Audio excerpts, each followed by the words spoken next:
मराठा साम्राज्य के शौर्य और वैभव का प्रतीक रहा पुणे का शनिवार वाड़ा।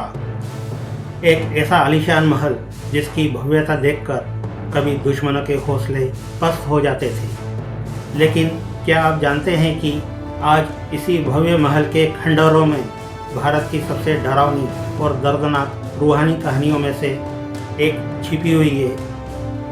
हर अमावस्या की रात को जब पूरा शहर सो रहा होता है, तब इस वीरान किले की दीवारों में से एक 13 साल के बच्चे की रोती हुई चीख गूंजती है, काका माला वाचवा, काका माला वाचवा, यानी चाचा मुझे बचाओ।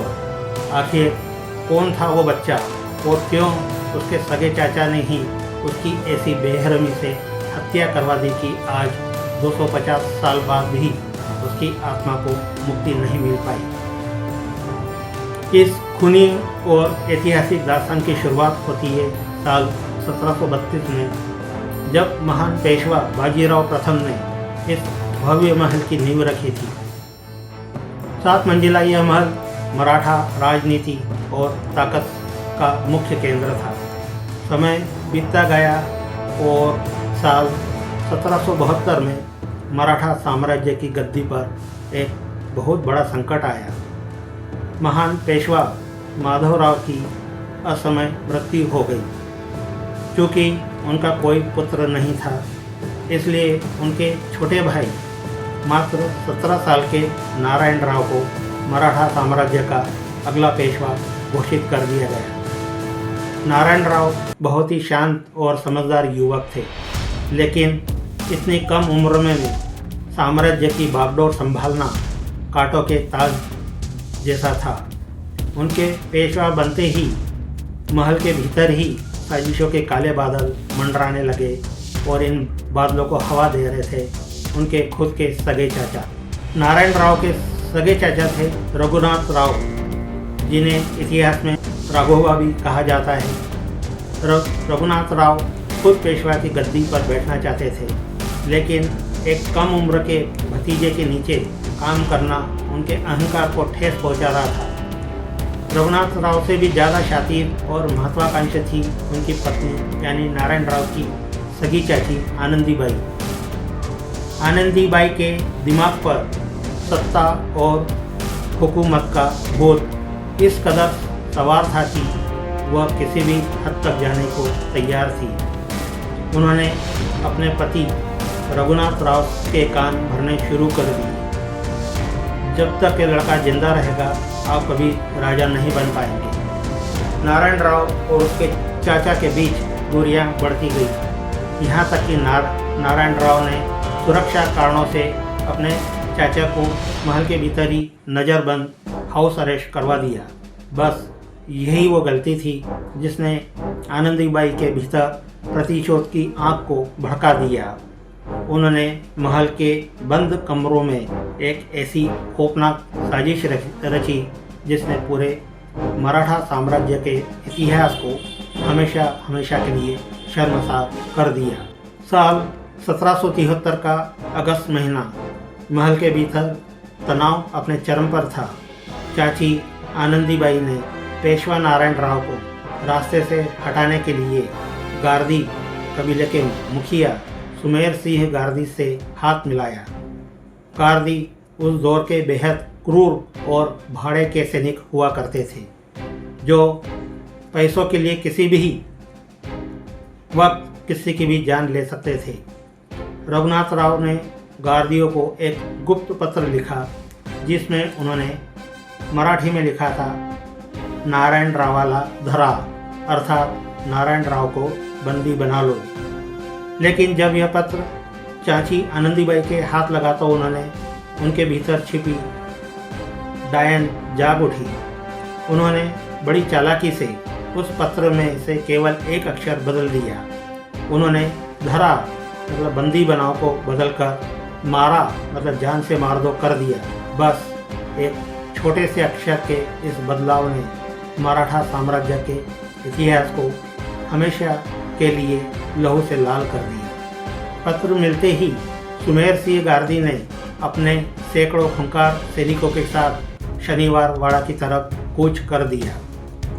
तारीख थी 30 अगस्त 1773। शनिवार वाड़ा में गणेश उत्सव का आखिरी दिन था। हर तरफ रौनक थी। दोपहर के समय जब नारायण राव भोजन करके विश्राम कर रहे थे, तभी अचानक महल के मुख्य द्वार पर चीख पुकार मच गई। गार्दी सैनिक नंगी तलवारें लेकर सुरक्षा कर्मियों को काटते हुए महल के भीतर घुस आए। महल के वफादार सैनिकों ने उन्हें रोकने की पूरी कोशिश की, लेकिन गार्दियों की तादाद बहुत ज़्यादा थी। पूरा शनिवार वाड़ा चीखों और तलवारों की खनक से गूंज उठा। 18 साल के युवा पेशवा नारायण राव अपनी जान बचाने के लिए कॉरिडोर की तरफ भागे। उनके पीछे यमदूत बनकर गार्दी सैनिक दौड़ रहे थे। नारायण राव जानते थे कि इस पूरे महल में उन्हें सिर्फ एक ही इंसान बचा सकता है, और वह थे उनके सगे चाचा रघुनाथ राव। वे हाँफते हुए, पैर पटकते हुए अपने चाचा के केबिन की तरफ भागे। उनके पीछे फर्श पर खून के धब्बे छपते जा रहे थे।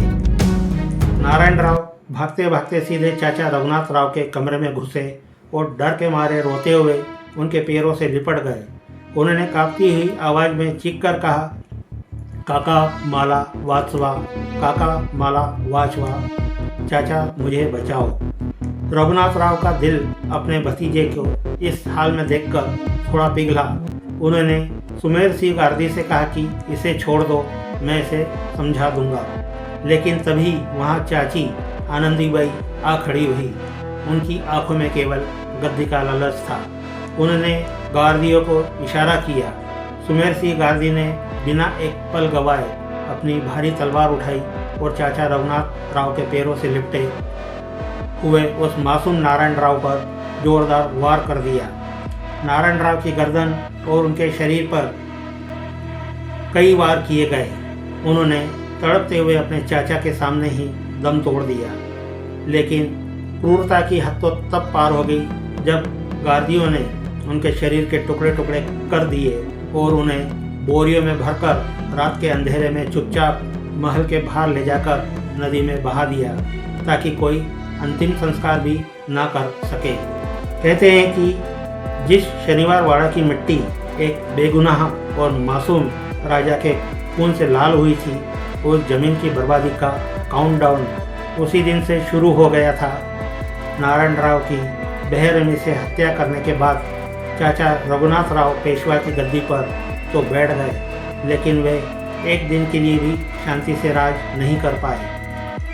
पूरे मराठा साम्राज्य में उनकी थू-थू होने लगी और मंत्रियों ने उन्हें हत्यारा मानकर गद्दी से उतार दिया।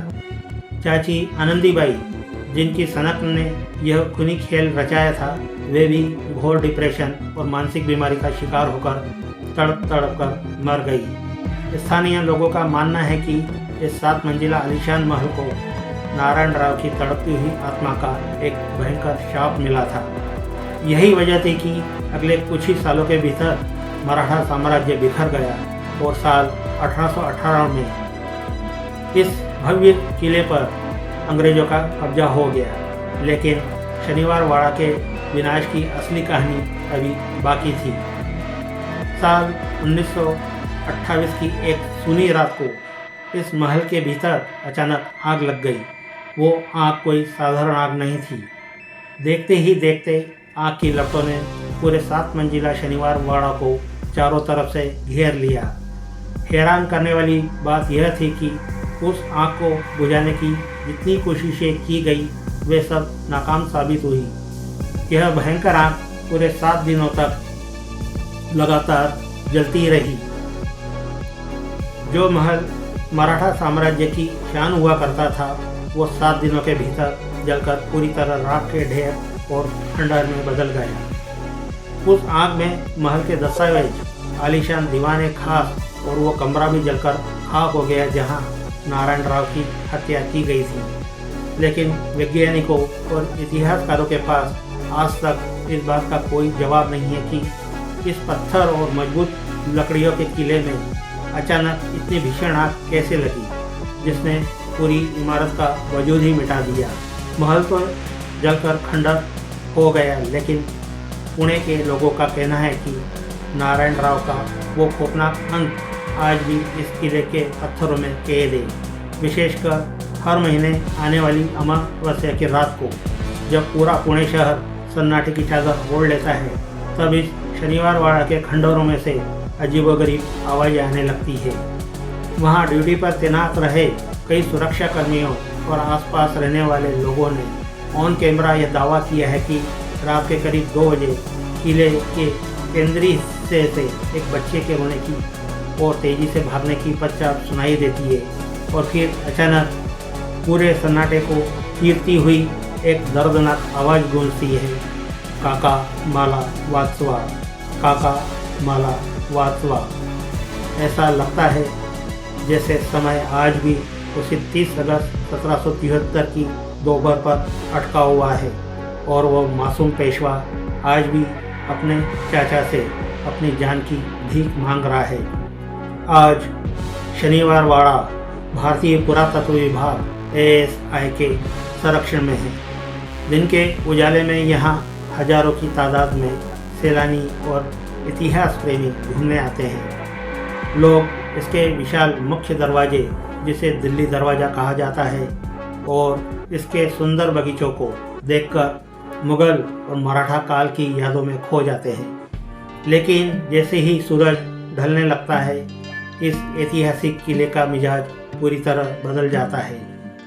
सरकार के सख्त नियमों के मुताबिक शाम के 6:30 बजे के बाद किसी भी आम इंसान को इस किले के भीतर रुकने की सख्त मनाही है। यहाँ तक कि रात के समय किले के मुख्य द्वारों को भारी जंजीरों और तालों में बंद कर दिया जाता है। लेकिन स्थानीय प्रशासन का मानना है कि खंडहर हो चुकी इस इमारत में रात के समय घूमना सुरक्षा के लिहाज से खतरनाक है। लेकिन पुणे के लोग दबी जबान में आज भी यही कहते हैं कि रात का वक्त सिर्फ इंसानों के लिए है, रूहों के लिए नहीं। शनिवार वाड़ा की यह खूनी दास्तान हमें इतिहास का एक बहुत बड़ा और कड़वा सबक सिखाती है। यह हमारा गवाह है कि जब सत्ता का लालच और अपनों का ही धोखा इंसान के दिमाग पर हावी हो जाता है तो बड़े से बड़ा साम्राज्य भी मिट्टी में मिल जाता है। चाची आनंदीबाई की उस एक सनक और बदले हुए अक्षर ने न सिर्फ 18 साल के मासूम भतीजे की जान ली, बल्कि हिंदवी स्वराज के उस सुनहरे भविष्य को भी हमेशा हमेशा के लिए अंधकार में धकेल दिया, जिसे छत्रपति शिवाजी महाराज और बाजीराव पेशवा ने अपने खून पसीने से सींचा था। शनिवार वाड़ा के ये खंडहर आज चीख चीख कर कहते हैं कि गद्दारी की कीमत हमेशा विनाश ही होती है। तो दोस्तों, यह थी पुणे के भव्य और रहस्यमय शनिवार वाड़ा के पीछे छिपे उस खूनी इतिहास और तड़पती आत्मा की पूरी कहानी। आपको क्या लगता है, क्या वाकई नारायण राव की आत्मा आज भी इंसाफ के लिए भटक रही है, या फिर यह सब केवल सुनी सुनाई अफवाहें हैं? अपने विचार कमेंट बॉक्स में ज़रूर लिखिएगा।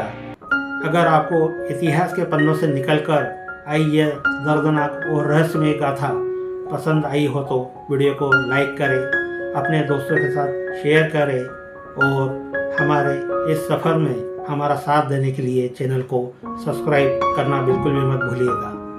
मिलते हैं अगले हफ्ते एक और चौंकाने वाली ऐतिहासिक कहानी के साथ। तब तक के लिए सुरक्षित रहिए। जय हिंद, जय शिवराय।